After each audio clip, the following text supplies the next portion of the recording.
আমার বাড়িতে থাকে না, ও জায়গা খালি এনে হেনে জায়গা আর মানুষের লাগে বিরক্ত করে মামলা করে। মা এবং মেয়ে গিয়ে আমার 200 টাকা না দিয়ে মোবাইল নিয়ে আসে, বলে আমার সাথে ঝামেলা করবি না, মেয়েকে দিয়ে মামলা দিয়ে দিব। দীর্ঘদিন নানা নাটকীয়তার পর এবার হাফসার বিরুদ্ধে মুখ খুলল পিরিয়ার বাবা। পিরিয়ার মায়ের অত্যাচারে বাবার সাথে ডিভোর্স হয়ে যায় অনেক বছর আগেই। পিরিয়ার বাবার সাংবাদিকদের সাথে হাফসার নানা কুকৃতির কথা প্রকাশ করে দিল। এমনকি এলাকাবাসীও মুখ খুলল হাফসার অত্যাচারের গল্প নিয়ে। আমাকে 72টা মামলা দিছে, আমার মাকে মারছে, আমার বাপের মারছে, আমার পুরা ফ্যামিলির জেল কাটাইছে, আমার বাপের জেল কাটাইছে, আমার ভাইয়ের জেল কাটাইছে, আমার 6 বার জেল কাটাইছে। পিরিয়ার বাবা বলে, এই মহিলা আমার বিরুদ্ধে 78টা মামলা দিয়েছিল। আমার মা বাবার সাথে সবসময় খারাপ আচরণ করত। আমার মা বাবাকে মামলা দিয়ে জেল হাজতেও দিয়েছিল। গ্রামের সকল মানুষের সাথে হাফসার সম্পর্ক খারাপ ছিল। একটা সময় সবাই মিলে গ্রাম থেকে বের করে দিয়েছিল মা মেয়েকে।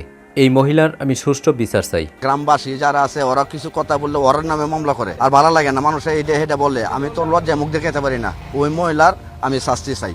দর্শক, কেমন লাগলো আজকের আপডেট পেয়ে অবশ্যই কমেন্ট করে জানিয়ে দিন। আর ভিডিওটি যদি ভালো লাগে লাইক কমেন্ট সাবস্ক্রাইব করে আমাদের পাশে থাকুন। ধন্যবাদ।